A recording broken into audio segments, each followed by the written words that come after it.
Innovation Station. Today we talk ramyeon. Yes, we do. So earlier I mentioned about the passing of the kind of pivotal figure in creating some of the most iconic ramyuns in Korea. His name is Shin Jun-ho, and he passed away at the age of 91 just a few days ago. And people have been kind of, posting up messages and showing, expressing their condolences, I guess. Was he a well-known figure in Korea before his passing? Were people aware of... I know people were aware of the ramyeon that he created. Mm-hmm. Did he create it? Yes, he created them. And so I think people were more aware of this ramyeon. And now they're recently it's coming to light that he was the genius behind all of these creations. I see. And people are like, oh my God, like, wow, he had... And a lot of people in his company are also speaking up about how much passion and zeal that he had to bring quality food at a very accessible price to many people in Korea. Because if you kind of look back at the history of ramen here, it didn't start until like the 60s and the 70s. Mm-hmm. And that was like war-torn Korea. Everyone was hungry, So cheap, accessible food that they could cook quickly was really important. And I think the first ramen that was brought in, or that was even invented in the form that we know, the instant noodles, it was made in Japan. Sure. And it was a chicken broth-based kind of a ramen.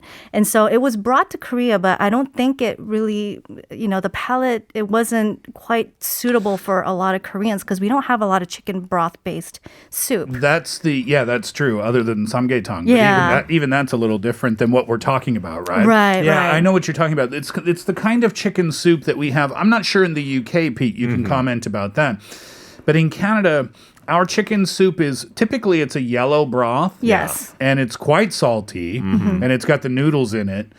So that's what we're used to. So when I was in school, when I was in university, and I went to get some ramyeon. Well, first of all, I didn't even call it ramyeon. Yeah. We didn't in Canada. We didn't call it ramyeon. Sure. We called it Mr. Noodles. Oh, Mr. Noodles. Because that was the company name. Oh, did not know that. And they came in these little cups, and it was either chicken flavor or beef flavor or maybe shrimp flavor. And those were all cup noodles, not the pack ones. Exactly, yeah. So you just pour hot water into the cup. So the chicken flavor that you're talking about is the chicken flavor that we're familiar with in Canada too. Yeah. Well, How about in the UK? Yeah, well, we had some British brands, pot noodles they were called, Okay. and then a bit later super noodles that you put in the microwave, and they were all bland flavors. I think they're bland because I like Korean noodles.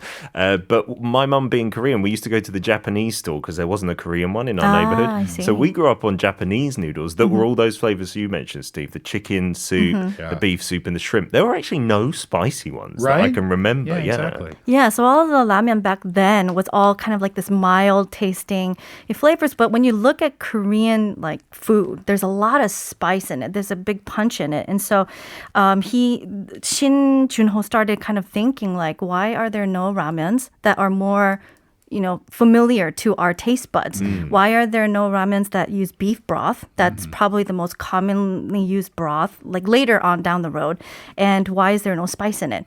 And so he began kind of working all this out. Now, originally he was from like a chaebol, like one of those like wealthy household names because his father had one of the biggest companies in Korea. Oh, wow. But after he passed away, him and his older brother... After his father passed, you mean? Yeah. Him and his older brother, they kind of parted ways because he was so gung-ho about wanting to make this ramyeon. And he was like, I want to really expand on this ramyeon business. But his older brother was like, no, that's not going to work. I don't think it's a good business idea. What was the family business at the time? It was still food, but they weren't manufacturing any ramyeon. And it was more like some snacks or maybe like wheat and, all the kind of staple ingredients that we find in a pantry. So the younger brother said, hey, why don't we branch off and start into this ramyeon business? Yeah. And the older brother said, no, doesn't sound good.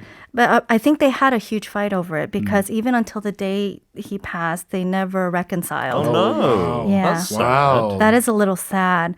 But he believed in this vision. He was the stick-to-itiveness to this vision. And we've heard that before at Innovation Station, haven't we? Yeah. And so he came out and made his own company, which is the company that made all these other ramyuns that we know very, very well. Yeah. And he started out with one, I'll just say it's the raccoon ramyeon. The raccoon ramen. A raccoon in Korean, just FYI, is noguri. That's what you call it. But okay. the ramen's called the same thing. And it's like that kind of, it's almost like a Thicker udon. noodle. Yeah. But a thin udon. And it's got a bit more chew. My kids love it. Oh, interesting. I don't know if I've tried that one. It's Right. tasty. It's still spicy. And there's another one, the jjajangmyeon spaghetti. Kind of mix the two words together and you'll come up with a thing. Yeah, okay. Actually, those two, the two combinations make up the infamous ramdon that you see in Parasite. The Japa blank. Yeah, exactly. So those are the two that he created. Both from his company. Both from his company. You know what I like to do? Oh. When I cook Japa blank, I like to take, and it's wasteful. This is why I wish in the ramyeon packets, they would put 2 little spice packets. Oh. So if you wanted to add more. Yeah. Okay. Give you the option, right? But they only give you one. Yeah. But what I like to do is I like to take the spice packet from the red and black ramyeon bag. Yeah. And then put that in the Japa blank Oh. to make it a spicy version of that. Plus, it adds that ramyeon flavor to it. Yeah. And then you stir fry, like pan fry it. Oh. That's almost the ramdon from Parasite. Yeah. It's pretty close. But you got to put some sesame oil in there. Too. Okay. All right. It's amazing. Oh, I just answered our question of the day. That's what you do. That's Steve's recipe, you guys. So a lot of the different ramyuns that we know today, we can thank one individual for those. Yeah, he was the mastermind behind it. And it was because he wanted to give like quality food that could be very accessible, easy to cook for everyone. And that's kind of like the philosophy that he stuck to when he was creating all of these dishes. So I was like, we got to be really thankful for him. That's nice, especially when Korea was really struggling. You know, we were one of the poorest countries in the world. To get that to the masses, and not just functional, but to match Korean taste buds. Right. That's nice, that you didn't just want any old thing, but something that people would like and get addicted to in some cases. I wonder how he came up with that flavor packet originally. Right. Because that spice that is very familiar in many different types of ramyun. Or at least that's what I find. Yeah. Right. And the spicy ones, they're all pretty similar. They're all kind of right? similar in their taste. I wonder how he developed that. So he first started looking into all these different kinds of Korean peppers that were available. Him and his team in his company, they tried over 200 different samples before they landed on the spice that we know. There's 200 different types of hot peppers in Korea. No, I think it's like a mixture of the peppers and a little garlic and ginger the here. ratio. Yeah, the ratio. I Exactly. see. Yeah, and so they tried 200 different types. And he was focusing on like, okay, what goes into spicy Korean broth? The ones that we call like 얼큰한, like the ones that you want to eat after having some to drink, the next hangover day. soups, Yeah, yeah. exactly. The spicy kind, the ones that make you sweat. And he realized that it's like a mixture of all these condiments that come together to create the spicy tang that we kind of feel in the ramen that we eat today. That's a fun little factoid. Over 200 different combinations before he finally know. settled on the one. That was like Coco Chablanc.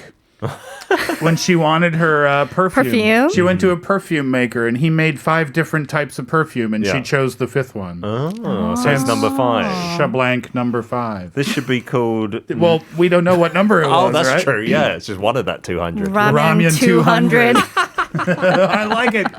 Oh, that's good. Yeah, it has a ring to it. So yeah, that's kind of what he was focusing on, and he also wanted to focus on nutrition as well, because even though it's something easy to eat, he didn't want to miss out on the nutritious value of it. But ramyun's not known for its nutritious value, Like to be is it? super healthy, right? Or Right. just sustenance, you mean, like calories, get calories in people's bellies. I think sustenance, but later on, you would also recognize that he made like a black label for the same not ramen that too we long know. ago, right? Yeah, and that's made out of like the bone broth, and so I'm sure he's aware that it's like a lot of sodium and whatnot, but he still tried his best to put in some nutritious value into some of these foods. Oh, is that the difference for the black one? It's more expensive as Yeah. well. Oh, I didn't know that. It's delicious, I must say. It's a bit more complex. Like they got 2 or 3 soup packets and you put them in different order.